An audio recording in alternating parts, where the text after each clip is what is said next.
Halo Gabuters, gimana kabarnya? Saya doakan semoga kalian semua sehat selalu dan diberikan rezeki yang berlimpah. Kali ini Rana akan menceritakan sebuah alur cerita film yang berjudul Into the Ass, yang menceritakan tentang pembalasan dendam seorang mantan penjahat atas kematian sang istri oleh teman-temannya sendiri. Baik, tanpa banyak ngangengong lagi, langsung saja renggangkan badan, hembuskan nafas, dan markijo, mari kita lalajo. Silent.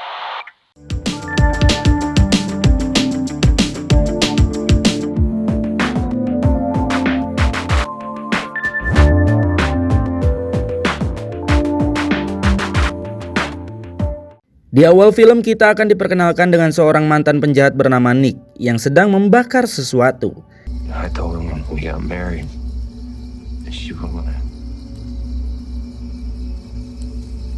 Dan inilah Into the Ass. Nick yang sudah meninggalkan dunia kriminal, kini Nick bekerja di sebuah perusahaan properti. Dan Nick juga telah menikah dengan seorang wanita yang bernama Tara. Mereka pun terlihat hidup bahagia di sebuah kota kecil di Alabama. Keesokan harinya kita diperkenalkan seorang tahanan yang bernama Sloan yang baru saja menyelesaikan masa hukumannya. Dan diperlihatkan pula dua orang sahabatnya yang menyambut kebebasannya, yaitu Charlie dan juga Bruce.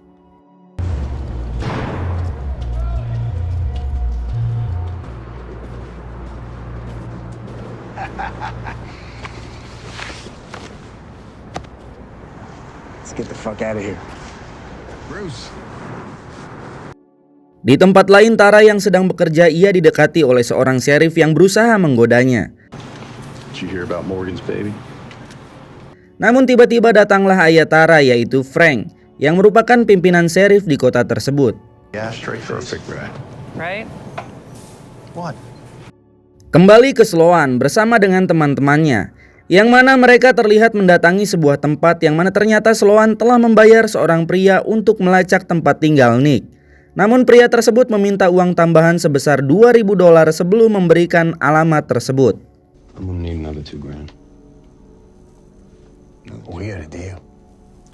$4,000 this feels right. Sloan yang mendengar hal tersebut pun kemudian menuruti permintaannya, namun tiba-tiba All right.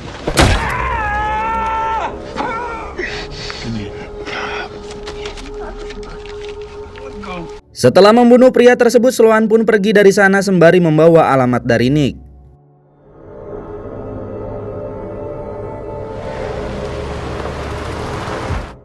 Di sisi lain, Nick yang sedang berada di tempat kerjanya, ia diajak oleh teman kerjanya yaitu Sal untuk berburu di sebuah tempat sekaligus mengerjakan sebuah pekerjaan di sana.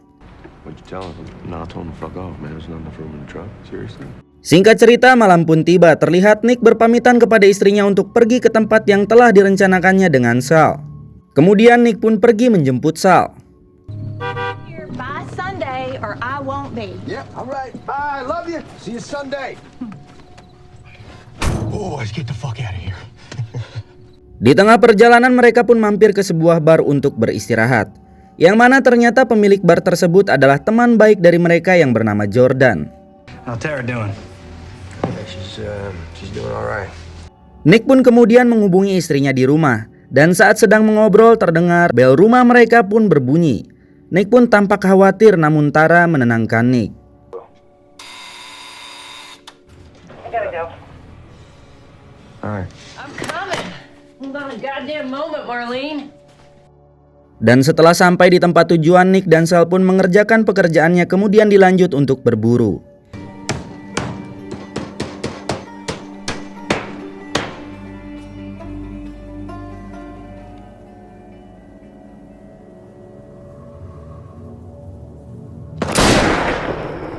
Pada malam harinya mereka pun berbincang-bincang sembari membakar hasil buruannya. Di sini Nick pun menceritakan tentang masa lalunya yang sangat kelam. Namun pada akhirnya ia dipertemukan dengan seorang wanita yang bernama Tara, yang mana ia mampu mengubah dirinya. Guys for a while. And I met Tara. That was it. That sealed the deal. Keesokan paginya mereka pun berkemas dan pergi meninggalkan tempat tersebut.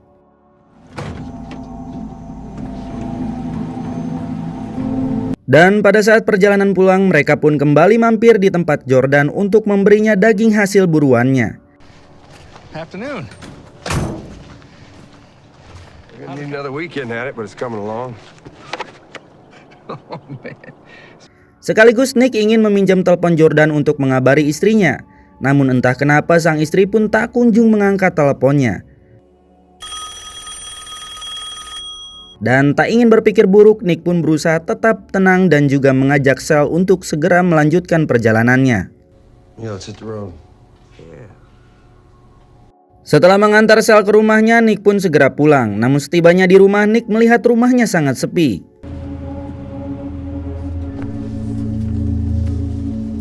Merasa curiga, Nick pun membawa senjatanya kemudian memasuki rumahnya secara perlahan.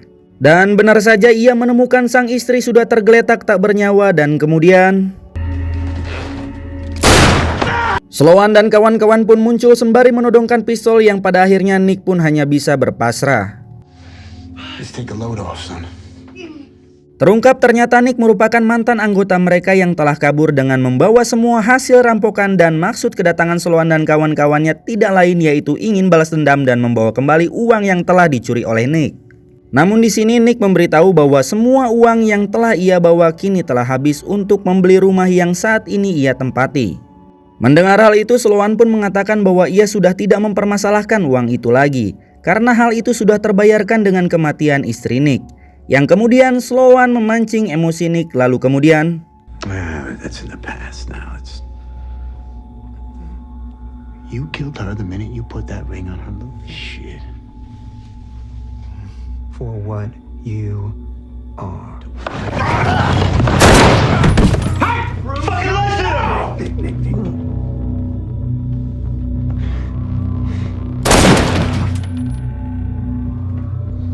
dirasa Nick telah tewas, mereka pun pergi dari tempat itu.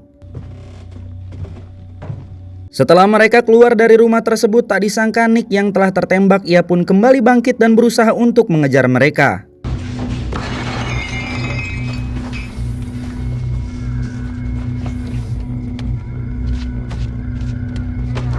Namun di tengah pengejarannya tubuh Nick pun melemah, kemudian ia jatuh pingsan.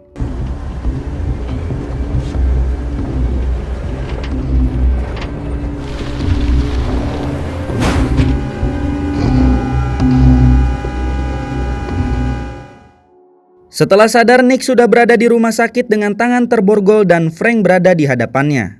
Frank pun memberitahu bahwa Nick sekarang ditetapkan sebagai tersangka pembunuhan Tara putrinya. Karena diduga ia telah membunuh Tara dan melarikan diri dari rumahnya. Namun di sini Nick mengatakan bahwa ia tidak mungkin membunuh istrinya sendiri. Dan hal itu akan ia buktikan jika Frank mau melepaskannya. Dan mendengar hal itu, Frank pun hanya diam lalu pergi dari sana.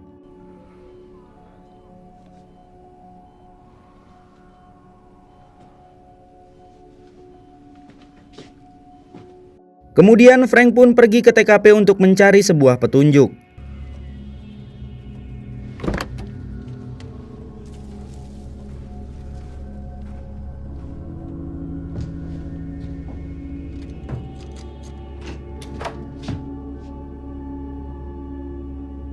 Sedangkan di rumah sakit, Nick berpura-pura meminta minum ke sheriff yang berjaga, yang kemudian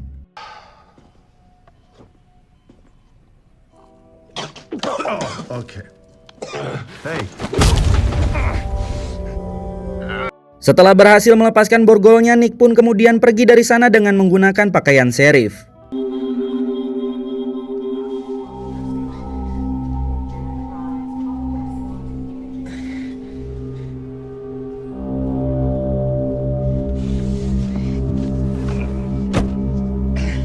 Shell yang sedang bersantai di rumah tiba-tiba ia dikagetkan dengan kedatangan Nick, yang mana Nick di sini meminta Shell untuk menyembunyikan mobil polisi yang ia bawa. I need you to help me hide this car, and I need to borrow your van. Yeah. Sedangkan Nick sendiri akan pergi mencari pembunuh istrinya dengan membawa mobil milik Shell. Mendengar hal itu, Shell pun menawarkan diri kepada Nick untuk ikut pergi bersama Nick meskipun istrinya sempat melarangnya. Like this, Sal. I don't like this one bit. Same thing for us, okay? I'm really sorry, Nick.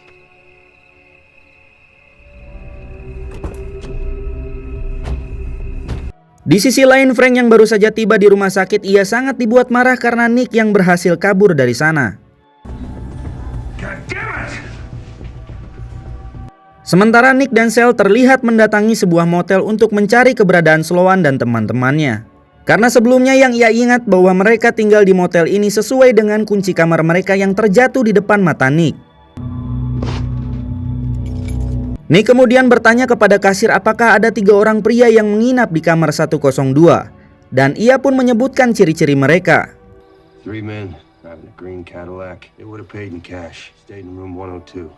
Kemudian sang kasir pun memberitahu bahwa memang benar mereka sempat menginap di tempat itu, namun kini mereka telah pergi. Kemudian Nick pun meminta kepada sang kasir untuk memberikan kunci kamar 102 dan berharap ia akan menemukan sesuatu informasi dari sana. Namun ketika memasuki kamar tersebut tidak ada satupun petunjuk yang bisa mereka dapatkan. What are we looking for, man? I don't know. Yeah, I think they're long gone. Hingga ketika mereka hendak pergi dari motel tersebut, muncullah seseorang yang menembaki mereka.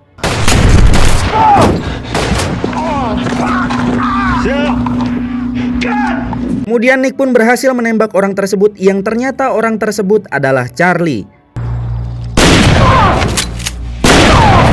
Kemudian Nick pun bertanya kepada Charlie di mana keberadaan Sloan dan juga Bruce.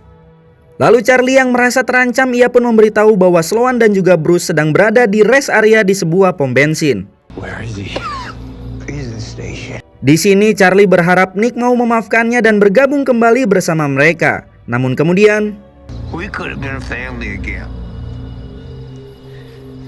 Come on, Nick. sebelum pergi Nick pun memeriksa kondisi Sal yang tertembak. Namun nahasnya Sal telah tewas akibat tembakan yang mengenai lehernya. I'm sorry. Di sisi lain, Frank yang mendapati kabar tentang penembakan tersebut, ia pun bergegas menuju TKP. On my way.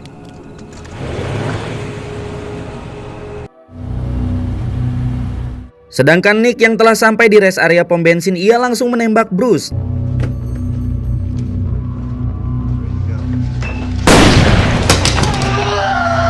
Namun tiba-tiba Sloan muncul dari luar sembari menembakinya.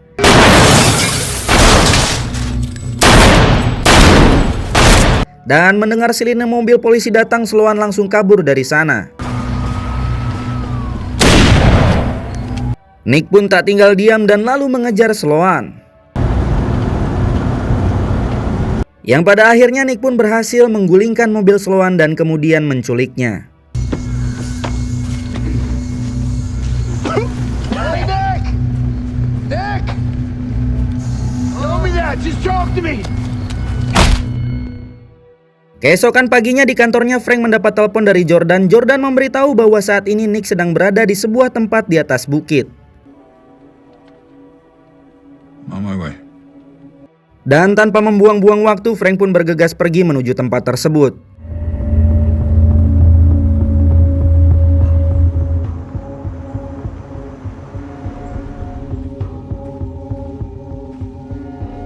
Setibanya di sana, Frank pun menemukan Nick yang memang sudah menunggunya.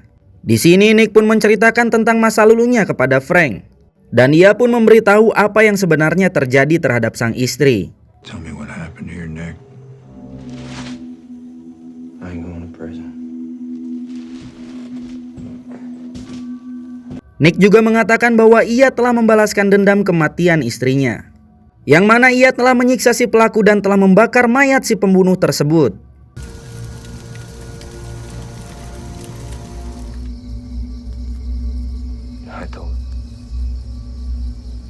Dan setelah mendengar cerita tersebut, Frank mengatakan kalau ia harus membawanya ke kantor untuk mempertanggungjawabkan semua perbuatannya tersebut. Dan film pun berakhir. Like I said, I can't go to prison. Gimana filmnya, brother, sister? Ngeri-ngeri sedap kan? Semoga kalian semua terhibur dengan film ini. Saya Rana bersama dengan kru yang bertugas pamit undur diri dan salam RN Movie.